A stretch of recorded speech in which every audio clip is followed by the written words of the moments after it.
आज हम बात करने वाले हैं अभिषेक शर्मा की, जिन्हें अब क्रिकेट की दुनिया में पावर प्ले का मॉन्स्टर कहा जाने लगा है। तो चलिए जानते हैं कि आखिर ये कहानी शुरू कैसे हुई और कैसे वो इस मुकाम तक पहुंचे। 14, सिर्फ 14। अब सवाल ये है कि ये नंबर आखिर है क्या? देखिए, ये वो गेंदें हैं जो अभिषेक शर्मा ने ली T20 इंटरनेशनल में भारत के लिए सबसे तेज 50 में से एक लगाने के लिए। जी हां, सिर्फ 14 गेंदों में 50 रन। तो इतनी जबरदस्त परफॉर्मेंस के बाद सवाल तो उठेगा ही, है ना? क्या हम T20 क्रिकेट के नई किंग को देख रहे हैं? आज की हमारी ये पूरी पड़ताल इसी एक बड़े सवाल के इर्द गिर्द घूमेगी। तो सबसे पहले बात करते हैं उसी पारी की, वो 14 गेंदों वाली 50। ये एक ऐसा रिकॉर्ड ब्रेकिंग मोमेंट था जब अभिषेक ने इंटरनेशनल स्टेज पर अपने आने का जबरदस्त ऐलान किया था। अच्छा, इस रिकॉर्ड को थोड़ा और गहराई से समझते हैं। जब हम 2020 के बड़े नामों की बात करते हैं, जैसे सूर्य कुमार यादव और रोहित शर्मा, तो अभिषेक की ये 14 गेंदों वाली 50 इन दिग्गजों के रिकॉर्ड से भी तेज है। मतलब ये कोई छोटी मोटी बात नहीं थी, ये एक बहुत बड़ा स्टेटमेंट था।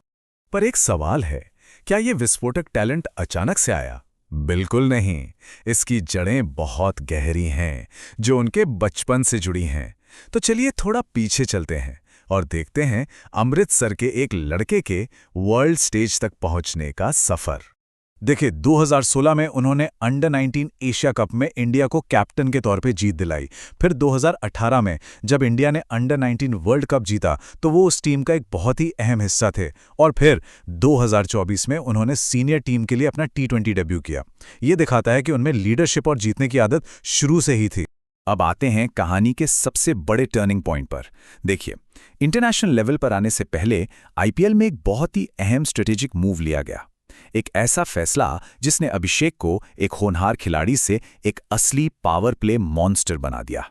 और वो गेम चेंजिंग फैसला था 2022 में, जब उनकी IPL टीम सनराइजर्स हैदराबाद ने उन्हें बैटिंग ऑर्डर में ऊपर भेजकर ओपनर बना दिया। इसका मतलब ये था कि अब उन्हें पावर प्ले में खेलने का पूरा मौका मिल रहा था।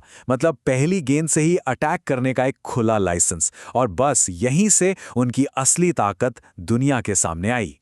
ठीक है, तो अब वो खुलकर खेल रहे थे, लेकिन असली पहचान तब बनती है जब आप दुनिया के बेस्ट बॉलर्स को डोमिनेट करते हैं, और अभिषेक ने बिल्कुल यही किया। और T20 क्रिकेट में बेस्ट की बात हो तो राशिद खान से बड़ा नाम शायद ही कोई हो। वो गेंदबाज जिसे खेलना दुनिया के बड़े बड़े बल्लेबाजों के लिए एक बुरे सपने जैसा होता है। तो अभिषेक ने राशिद का सामना कैसे किया? जरा ये आंकड़े देखिए। एक IPL मैच में उन्होंने राशिद की सिर्फ 15 गेंदें खेलीं और उन पर 34 रन ठोक दिए। यानी कि 226 से भी ऊपर का स्ट्राइक रेट है दुनिया के बेस्ट बॉलर के खिलाफ। ये सिर्फ रन बनाना नहीं था, ये पूरी तरह से डोमिनेट करना था।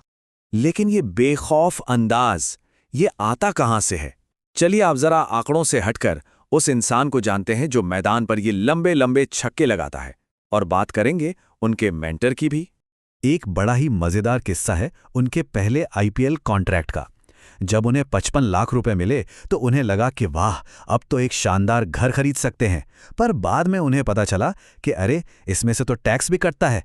ये दिखाता है कि मैदान के बाहर वो कितने जमीन से जुड़े हुए और रिलेटेबल इंसान हैं। और फिर आते हैं उनके मेंटर लेजेंडरी युवराज सिंह। इन दोनों में कितनी समानताएं हैं देखिए। दोनों पंजाब से हैं, दोनों लेफ्ट हैंडेड पावर हिटर हैं और दोनों ही ऑलराउंडर। ये बिल्कुल वैसा है जैसे एक गुरु अपनी विरासत अपने शिष्य को सौंप रहा हो। तो अब जब हम इन सारी चीजों को एक साथ देखते हैं, उनका टैलेंट, उनका माइंडसेट और उनका सफर, तो हम वापस उसी सवाल पर आते हैं, क्या वो भारत के अगले T20 किंग हैं? इसका जवाब रिकॉर्ड बुक्स में मिलना शुरू हो गया है। चलिए कुछ बड़ी उपलब्धियों पर नजर डालते हैं। वो सनराइजर्स हैदराबाद के लिए 2000 रन बनाने वाले सबसे युवा खिलाड़ी हैं। T20I में वो भारत के लिए दूसरे सबसे तेज 1000 रन बनाने वाले खिलाड़ी हैं, सिर्फ विराट कोहली से पीछे। और SRH के लिए वो डेविड वार्नर, शिखर धवन और केन विलियमसन जैसे दिग्गजों के क्लब में शामिल हो चुके हैं। ये लिस्ट अपने आप में बहुत कुछ कहती है।